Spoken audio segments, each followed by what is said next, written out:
Good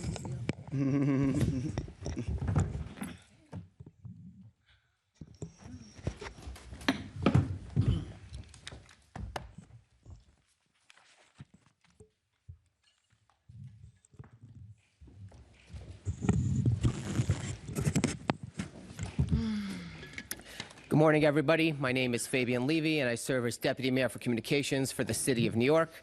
Thank you again for joining us this morning as we continue our weekly media availability series.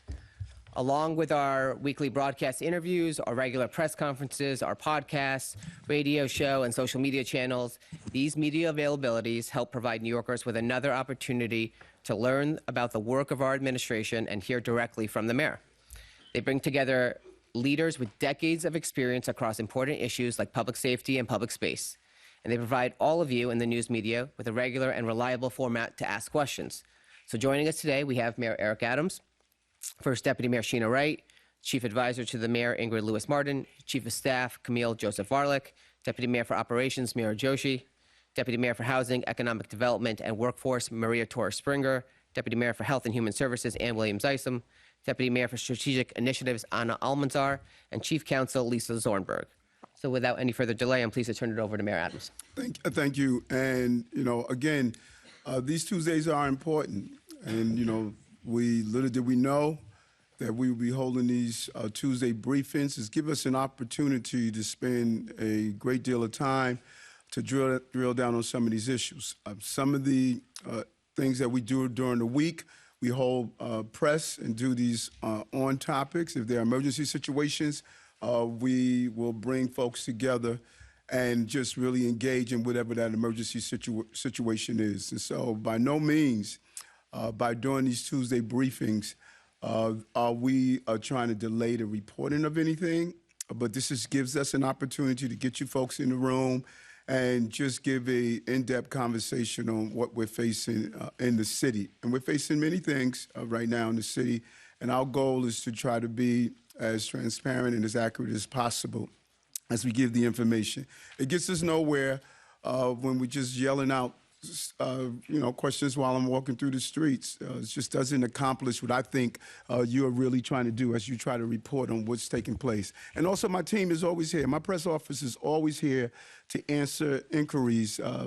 Deputy Mayor Levy and his team, they do an amazing job. If you have inquiries, we want to continue to do that as much as possible. And something that's really impacting me now is what's happening on our streets every day. The incident that played out in Israel has really impacted this city. I say over and over again, this is an international city, and things that happen across the globe, they are played out on the city of New York, even during the war in Ukraine. After the war in Ukraine, we have one of the largest Ukrainian population, Russian-speaking population. And so what happened in Palestine and what happened in Israel, we're seeing it play out on our streets every day. And so over a month now, many of us have struggled and watched our family, friends, and neighbors as they struggle as the fighting in Israel and Palestine continue. This is not a conflict between Jews and Muslims. But we know it can take a toll on our Jewish and Muslim brothers and sisters and others who feel their pain. We have seen large protests on a regular basis, and we have seen incidents targeting our Jewish, Muslim, and other ethnic communities that we are monitoring and staying on top of. And I just really want to take my hat off to the New York City Police Department. Over 120 demonstrations on the city of New York, large demonstrations, a great deal of restraint outside of one or two terrible incidents, such as breaking a police window and writing graffiti. For the most part, the police department has done an amazing job of ensuring that this city remains safe. But while overall hate crimes are down to date, we have to be extremely honest. Since October 7th, terrorist attacks, we've seen a dramatic increase in hate crimes against our Jewish and Muslim communities. Not only as physical assaults are up in these communities, but the the terminology. Many of you heard it, you covered it. You hear some of the words that are being hurled at individuals. And, listen, this is not Europe in the 1930s. And this is not who we are as a city. And this is not who we are as people of New York. Hate has no place in our city. And one can voice peacefully, but to use some of the terminology that I have witnessed, it is really not who we are as a city. And we want to continue to say that. And yesterday, we had an amazing roundtable with Jewish, Muslim, Christians, and other leaders as we sat right here in this room and talked about how do we continue the process of healing our city and coming together. We all want peace. Yes, for Israel and Palestinians abroad, but also we want it here in New York City. So to advance that goal, we're going to continue to have these roundtables. We're going to continue to build on our breaking bread, building bonds, and our goal is to find a resolution. We're not going to solve the crisis in the Middle East, but we can solve the crises that's playing out on our street, and that's our focus, and that is our goal. This is what we want to continue to do and show our leadership in a real way as we see the increase in displays of hate against not only our Palestinian New Yorkers, our Jewish New Yorkers, but even what we saw among our Sikh New Yorkers as well and other groups. We also want to just quickly, before we open up, we wanted to go into what happened the other day at Amtrak. There was a potential structural issue. Department of Building responded accordingly and appropriately, and out of an abundance of caution. There was some change in services. We believe that the services are going to be back online on Thursday, and part of the return to service and a full return to service by Friday. The contractors are doing their job. The necessary review is being done, and hopefully we're going to be up to full service. Great. Hey. So,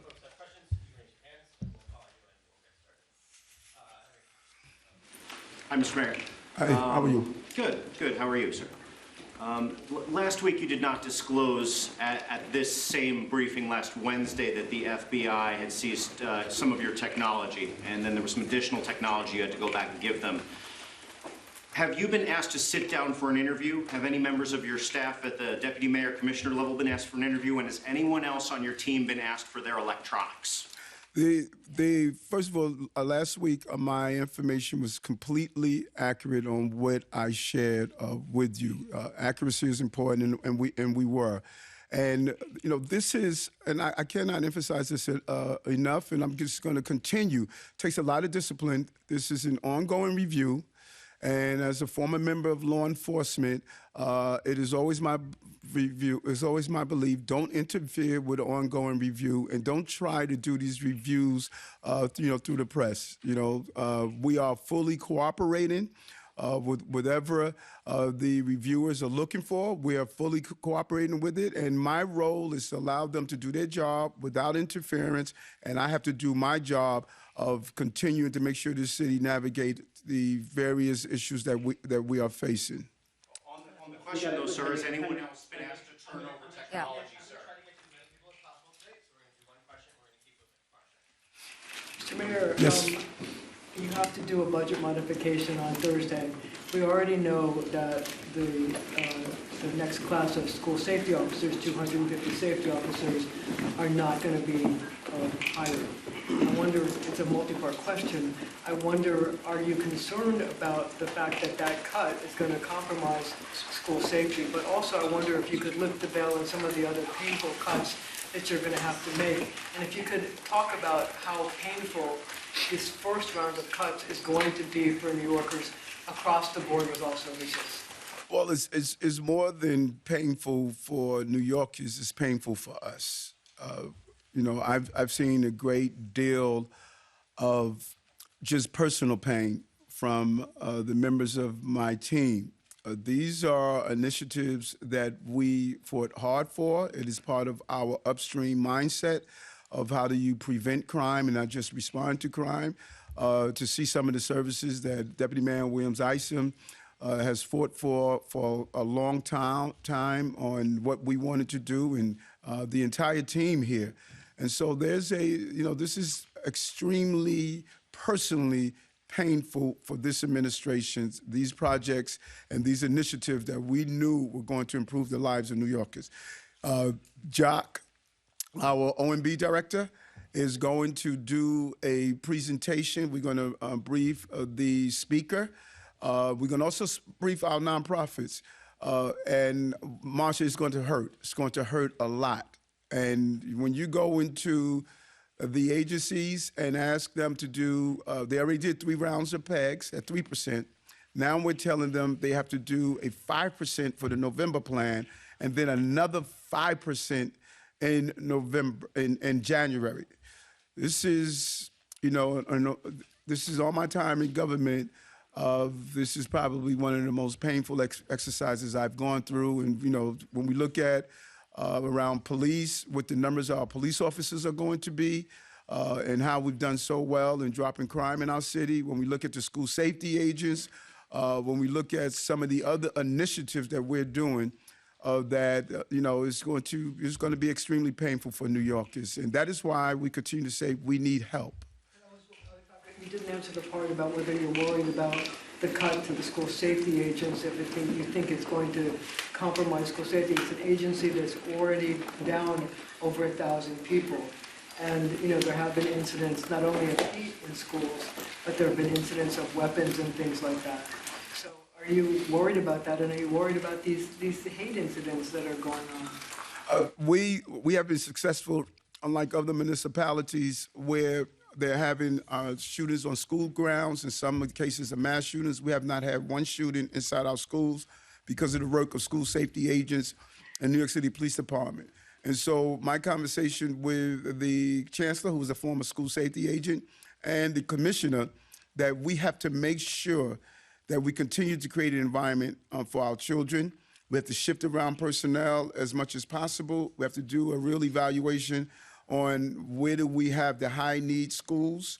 And we're going to be leaning into parents and parent groups to do some volunteerism. We're going to lean into our crisis management team. We have to pull it all hands on deck moment. But in my concern about that we're going to drop and make schools unsafe for our children, I'm never going to allow that to happen. But we are going to be straining at a very high level to get this done correctly. Marcia, I'd also point out that Comptroller DiNapoli recently wrote an op-ed, and he made it very clear, sadly, hard choices need to be made, and this administration is making the hard choices. Maybe First Deputy Mayor Wright wants to speak a little bit more about the overall, not just school safety agents, but how it's going to affect us. Sure, and Director Jiha, we will be releasing the November plan on Thursday. There will be a technical briefing as well. But with the fiscal cliffs, with the office vacancies, which really those buildings contribute to our tax base, as well as the asylum seeker costs, the resources are not there. And every single agency is going to feel the impact of these cuts, and New Yorkers are going to feel it, top to bottom. And so that's just the truth. We'll continue to manage through this crisis as we have continued to, but it's going to be tough. Does it also include the nonprofits? I'm sorry, Marcia. I want to keep moving so we can get to as many people as we can. Mr. Mayor, so last Friday, after it was revealed that the FBI had seized your devices, your campaign released a statement saying an individual had acted improperly, and that was reported to the FBI. Could you tell us who that individual is? Was it Brianna Suggs? Was it someone else on the campaign? And also, was that like the precursor to the FBI stopping you and seizing your devices? I'm gonna jump in here. So many of you know that in addition to being chief counsel to the mayor and city hall, I was formerly the chief of the criminal division at SDNY, and that informs the approach. We're going to be very disciplined. There's a matter that's under investigation. We at City Hall have the same goal as SDNY, and that is they have work to do, let them see it through so that justice can prevail. All I am willing to tell you, and this is basically all that I'm willing to say, is that, first of all, we're fully cooperative. We've been proactively cooperative. And following proactive outreach to the investigators, they determined that access to certain of the mayor's devices was accessible, and we, of course, was advisable, and we, of course, complied and gave access. That's it. We're going to continue to cooperate, but we are not going to impede a federal investigation. Let it take its course, but not in the course of the press. Alcalde, after this investigation, there are a lot of speculations on the street, and I just want to bring these concerns to you. Yes. They want to know if there is something there that can prevent you to continue in your position, or you're going to be there for the rest of your period. What this administration is doing, from one of the highlights of my administration is what we did the other day, I think yesterday, around the electric heliport that we're opening. Today we're in Brownsville, acknowledging the success of decrease in Brownsville. No one thought it was possible. Shootings are down, crime is down in Brownsville. We are focusing on the employment in Brownsville.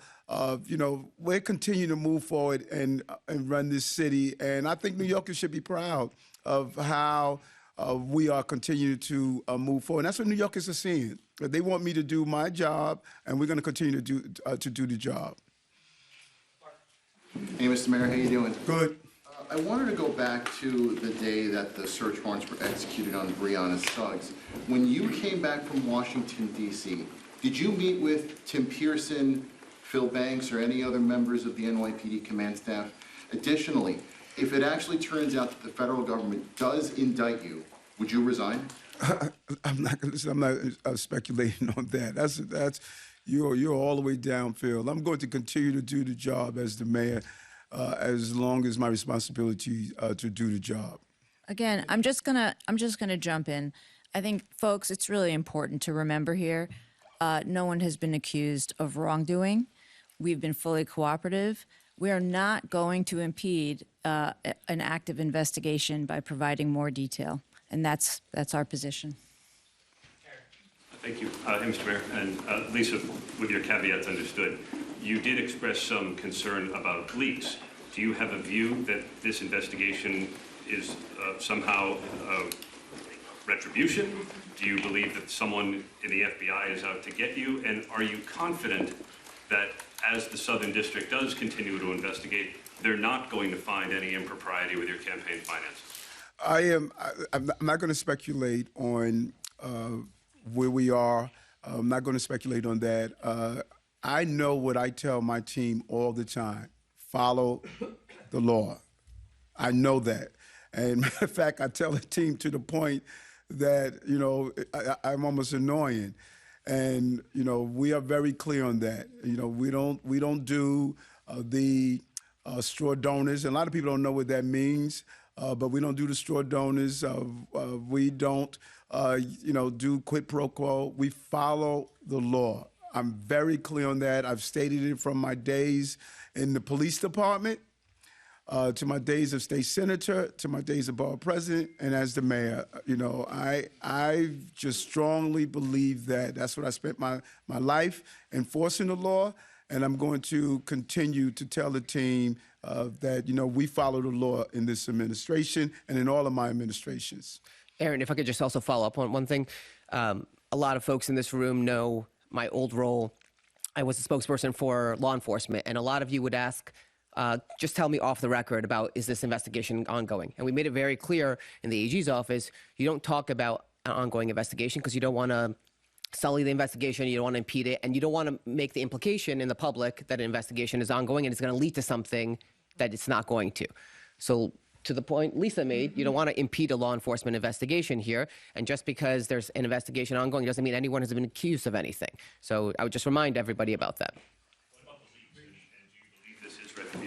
Look, I'll step in there to say, my expectation is that any improper leaks by federal law enforcement officers will be fully investigated by federal law enforcement. Yes, to follow up, do you, Mr. Mayor, believe that you're being targeted through this investigation? Want to know if you retained a lawyer before or after your electronics were seized, and who is paying for Boyd Johnson? Is it through the campaign, or are you paying out of pocket? I'm not going to speculate on how we get here because I don't know. You guys know what I know. My role is to be as cooperative as possible and continue to move the city in the right direction like we have been doing. And I think, we need to be very clear on how well we're doing from the Chief of Staff and Deputy Mayor Williams-Isom's ability to open up the HERC to the announcements that we're continuing to make and continue to roll out. So I can't speculate on how we got here and what's happening. We're just going to do our role as to cooperate as much as possible. Did you retain the lawyer though before or after the seizures, and who's paying Boyd Johnson? Okay, I've had a lawyer for over 30-something years. My lawyer has been with me for over 30-something years, and he has always been there with me. And as I see a need of additional legal services, I continue to do that, throughout my entire career based on, whatever issue is going on. And any legal funds that I have to pay for what's taking place right now is going to be a combination of out of pocket with me or whatever the law allows me to do. Did you contact the fire commissioner at the time in 2021, Dan Nigro, with regard to the opening of the Turkish consulate building with the expected visit of President Erdogan? I didn't know of the expected visit. I believe it was Unger, and yes, I did reach out to the commissioner. As all of this is what elected officials, what we do. When the constituency reaches out to us for assistance to another agency, we reach out to the agency. I don't think there's an elected official in the city, like many of them reached out to me and said, Eric, this is what we do every day. You reach out to an agency and ask them to look into a matter. You don't reach out to an agency to compel them to do anything, because I had no authority to do so. I was the borough president. And so, yes, we reached out because our constituency, I had the largest Turkish population outside of Paterson, New Jersey, in this country, I believe was in Brooklyn as the Brooklyn Borough President. And we reached out to the commissioner to assist, to find out what was happening and ask him to look at that. And, we're talking about Commissioner Nigro, over 50 years of being a firefighter, a 9/11 hero. He's an optimum professional. And I'm sure he's going to, take the necessary question. And if he was able to do something, he would. And if he couldn't, he would say he couldn't. Yeah. Thank you very much, Mr. Mayor. It looks like that the federal government is not happy with you because for you speaking against the President Biden's administration's immigration policies. And do you think that the recent inquiries initiated against your campaign finance is the result of political vendetta? And my second question is that you are coping a flood of immigrants, and it costs billions of dollars. So do you think federal government is going to help you in this initiative? Well, our criticism, critique, analysis is based on the fact that this is unsustainable for New York City. And I can't speculate that if people are upset because I'm raising that. I must fight on behalf of New Yorkers, like the coalition we put together. And I'm really thankful that we are really having a good coalition right now with Chicago, with Denver. You're seeing the governor of Massachusetts, Houston. People realize that local municipalities should not carry the weight of a national problem. And I've stated that last year. This is not, an attack on the president. And in fact, I kid myself by calling myself the Biden of Brooklyn. I thought that, what he helped us around crime and other initiatives were important. But this is a real issue for our city. As we just mentioned, the economic strain to this city is something that is not sustainable, and we have to get the assistance that we need from the federal government. I would just add also to your second question about specifically funding for New York City. Obviously, we're still a city in this country. We would expect funding to continue to come in. Last week also, we had the mayor hosted a press conference talking about getting an assault weapons ban through Congress. And the deputy director of the White House Office of Gun Violence participated in that press conference. So the White House is still very much aligned with many of the issues that are facing the city. So, and if Chief of Staff Camille Joseph Warlick wants to talk a little bit about the conversations we've had with our federal partners, maybe on asylum seekers. Sure, absolutely. We are in regular contact with the White House. There are multiple meetings that happen during the week with FEMA as well. And Tom Perez has indicated that we will have someone from FEMA who's going to be embedding actually in several cities across the country. And I'm in regular contact with Tom Perez about all the issues that are facing New York City. So again, we are all one big family. There are times that we're not going to be aligned, but the fact of the matter is the work continues to move on. Hi, Mr. Mayor. How are you? I'm sorry. We'll come back to you, Mona. Mr. Mayor, how are you? Good, quite well. Going back to Henry's question, has anybody else in your administration, either voluntary or involuntarily, handed over their phones to the FBI or any of their devices? Okay, I'm gonna just step in here to say again, we're not going to impede a federal investigation in any way. I'll repeat what I've said, which is that we're fully cooperative and will continue to be. Hi, Mr. Mayor. So my question is regarding, the anti-Semitism as well as the Islamophobia that's going on. Parents are very, very concerned about what they're seeing in the streets.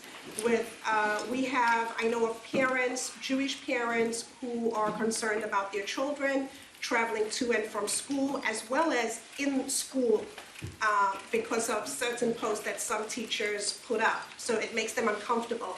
Then at the same time, we have Muslim parents who are also feeling uncomfortable, and their children are also afraid. I understand that you've been doing, or you did a roundtable with Muslim and Jewish community leaders, but for the parents who are concerned, and they brought this to the coalition as well, what do you say to them? And what is your message, and how can we bridge the gap? Because while it's good doing these meetings with community leaders, what about bringing actual, these parents, Jewish and Muslim parents, together, because they represent different constituencies in different neighborhoods, and they're all afraid.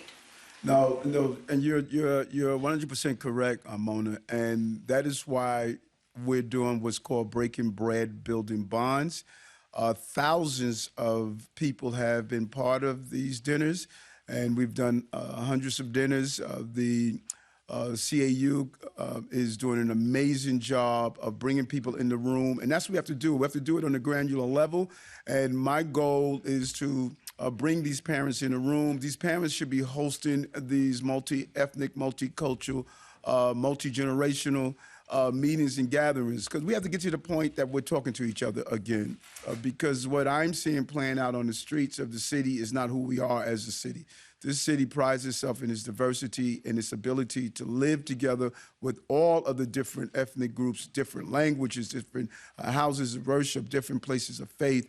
So our goal is to really expand our breaking bread, building bonds, to do even more dinners and have more people sit in a room, like you said, not only leaders, but local communities, because it's amazing when you look at a place like Crown Heights. Crown Heights have almost 150,000 residents in that area, where you have a large Jewish, African American, Caribbean population. But it's amazing how many of us don't know each other, and we need to come together to do so. Right on Coney Island Avenue, you have one of the largest Pakistani population, surrounded by the very religious Jewish community. We want to encourage more conversation on a local granular level. So I agree with you 100%. And Mona, our community affairs unit does outreach to different groups, not just faith leaders, but obviously local communities like parents and stuff like that. So we'd love to do that. I'll make sure to talk with our CAU commissioner to talk about doing something like that. Great. Tomorrow evening, we do have a School Safety Coalition virtual meeting with parents discussing their concerns. So it would be wonderful if someone from the administration or community affairs could attend and just hear from these Jewish as well as Muslim parents and their concerns. We'll connect with you right after this to get the information on that. Great idea. Mona, I sat down with some of my Jewish staff here, and they shared their fears of wearing a yarmulke on the subway station or walking the streets. And then I sat down with some of my Muslims and Arab constituents. Some of them was from Palestine, and they, the women shared their concern about wearing a hijab on the subway system. So that fear is on all sides. When I was with my Sikh leaders, they talk about wearing a turban. So those symbols of our faith becomes targets of our faith, and everyone is feeling very apprehensive. And so my goal is to bring folks to the table and understand we're going to do our job as a police department, but it's also crucial that we engage in these local conversations with each other. Mr. Mayor? Yes. Could we get some more clarification? You said earlier that your legal fees are being covered by a combination of out-of-pocket and whatever the law will allow you to do. Yes. Are campaign donations in fact helping to fund these fees? And if so, what's the proportion? And then also to deal with your campaign as well, what are you telling your donors right now in the moment? Are you able to continue fundraising given the scrutiny that's going on right now? So let's peel it back in layers. Number one, we have a compliance attorney. He's going to make the determination on if any dollars could be used by the campaign. He's doing that. He's doing that analysis. That's his role, and he'll make the final determination after speaking to all of the entities involved, because there's a lot of entities that are involved. As it currently stands, no cost has come out of the campaign at all, and he'll give us the final report on that. And my donors have called me. I haven't called my donors. My donors have called me, and they said, Eric, we know you. You have been consistent. Some of my donors have been with me since I was a state senator. And they said you've been consistent on your posture, your leadership style, what you have been doing for the city of New York, and they remain committed and steadfast. And we're going to continue to do the fundraising that's needed for the upcoming election. But I have received nothing but support from my donor base and the countless number of people who send me either prayer hands, scriptures, words of encouragement. And, I want to be clear. The day before this happened, I believed in God, and I believe more in God right now. Yes. How are you? Good. How are you? Okay. Do you think it's justifiable, or it's a very happy moment when the mayor of New York City coming out from a party, all of a sudden the FBI, round up the car and take, get out of his security team and take his cell phone and everything? Was it a very justifiable? What was your reaction? Was it a happy moment for you? I cannot speculate. We're not going to speculate. I discourage anyone here from speculating. We are really going to be quite disciplined about this. And just repeat, there's never been a moment in the last 2 weeks when we have not been fully cooperative and proactively cooperative, and we will continue to be. Thank you. Hi, Mr. Mayor. I was going to ask you if you felt it was necessary for the FBI to stop you on the street. It sounds like you've addressed it, but did the warrant that you were presented with for the seizure of your phones name you as a target of the investigation or a witness?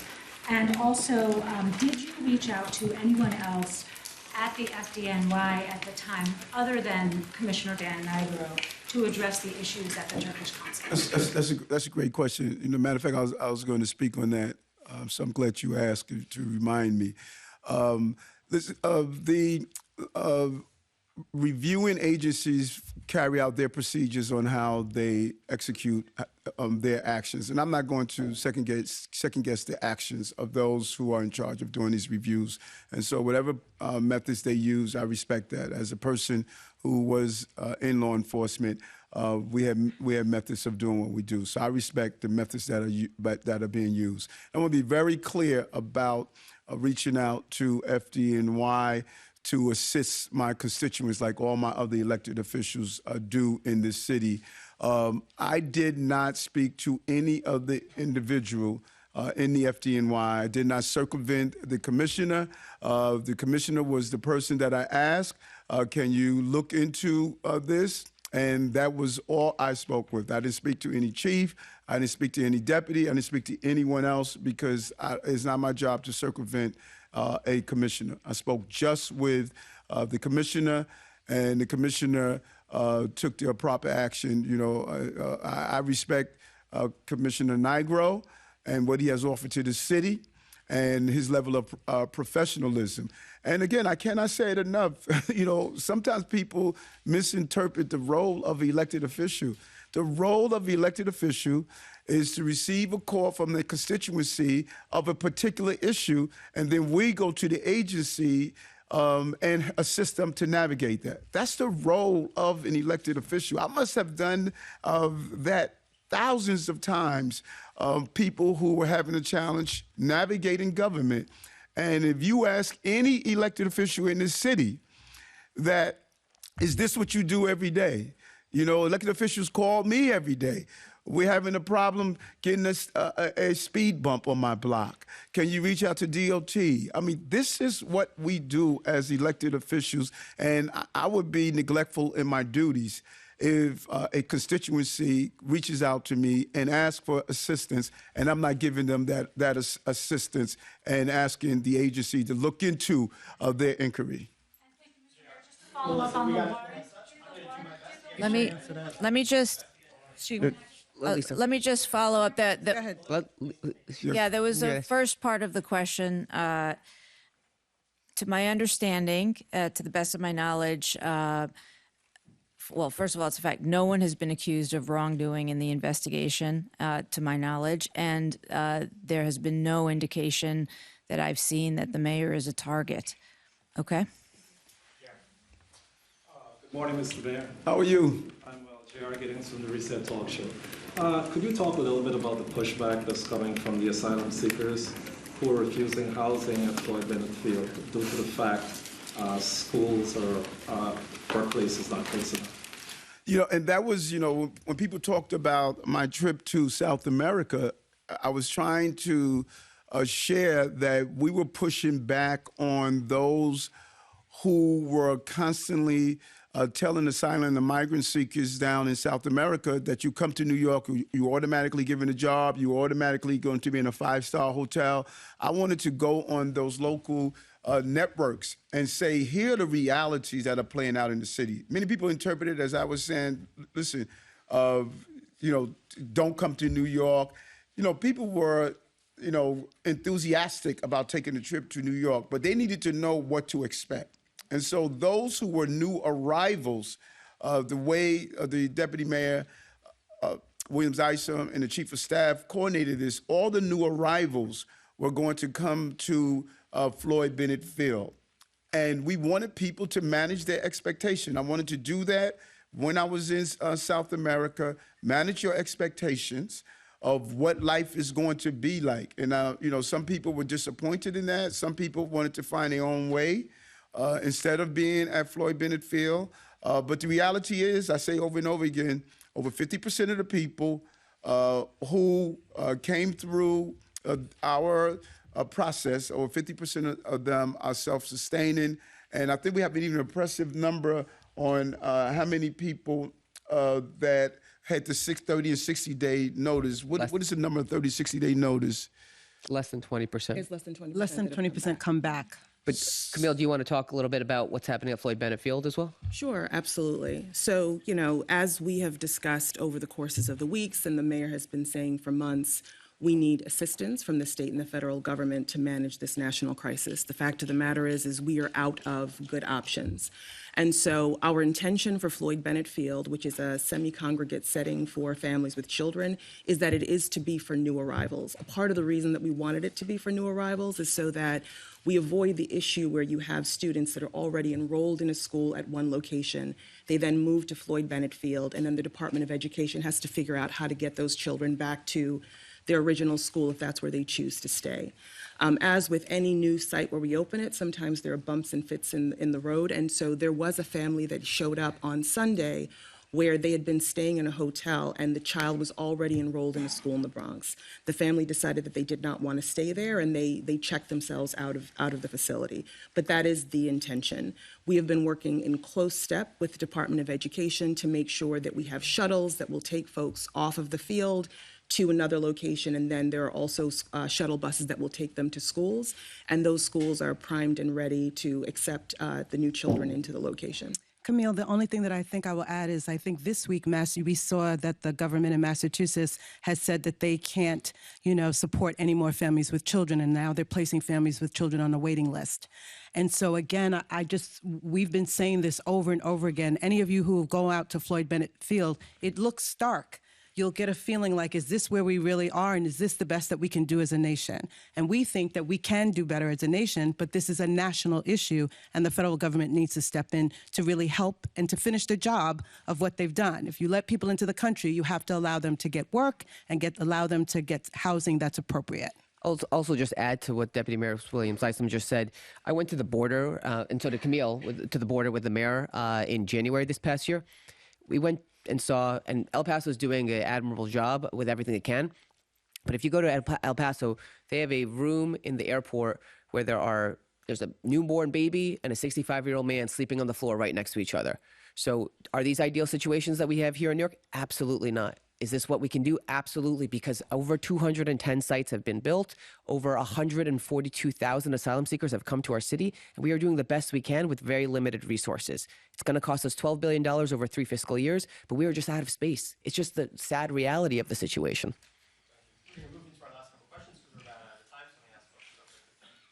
Hi, just to revisit a question that's already been asked, excuse me. Have any of your top campaign or city hall aides had their phones seized? And in anticipation of your response, how exactly is responding to that question interfering with the investigation? Yeah, I'm going to take that one. We have the same goal as SD and Y in this. They have an investigation. They want to see it through. I can guarantee you that the U.S. Attorney's Office does not want their investigation playing out in the press, in drips and drabs and through leaks. That's not the way they operate. It serves no one. It doesn't serve the public. It doesn't serve the integrity of law enforcement.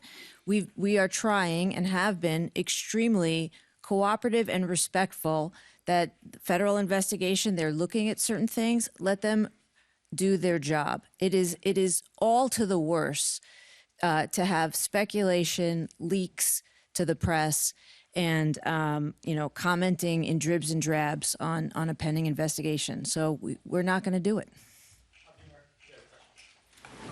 I'm Javier Castaño from Queens Latino. A lot of new immigrants are using lithium batteries to work, to survive in the city of New York, but those batteries are killing more than 17 people, and in Europe close to 100. What the city is going to do to stop that trend? Yeah. First of all, our heart goes out to 3 generations that we lost in Brooklyn over the weekend. I traveled out there that morning, and it was just horrific. And of my understanding, a lithium battery was in play as well. These are real devices, and we really want to thank the commissioner who has sounded the alarm last year on the danger of surrounding these batteries. And we have put in place some initiatives. Deputy Mayor Joshi, can you go into some of the things we're doing? Sure. First of all, the city has banned the sale of any lithium-ion batteries, bikes, chargers, and accessories that are not UL certified. That's Underwriters Laboratory certified. So that is not, unsafe equipment is not allowed to be sold in New York City. That doesn't mean it won't make its way here. So we're doing outreach and education. As you've seen, the fire commissioner has been very outspoken about that, getting to especially our delivery workers so they understand what's at stake. And what is very difficult for delivery workers is what is at stake. They're in industry where time is money. They're paid to deliver and speed is rewarded. And speed means oftentimes they take risky moves like using uncertified batteries and bikes and chargers, or changing the mechanics of the bike so that they go faster, so that they can make more money. And so I think something that the fire commissioner has been very outspoken and rightly so about, and something we're working with council on, is what is the role of the apps in this? What is their responsibility to make sure that the workers that they profit from have safe equipment without having to pay for it themselves? And that's something we should, as a collective conscious, be aware of. We're all using these services. What's at risk when we're getting that food delivered? What's the role of the apps in ensuring the safety of their workers? So we look forward to working with council, continuing our outreach education, and really the stark reality is it is not worth it to save money to buy an off-brand bike, to fix the bike so it goes faster, if the end result is that you, your family, your neighbors are risking their life and may be killed. Homes in Brooklyn or New Jersey been raided?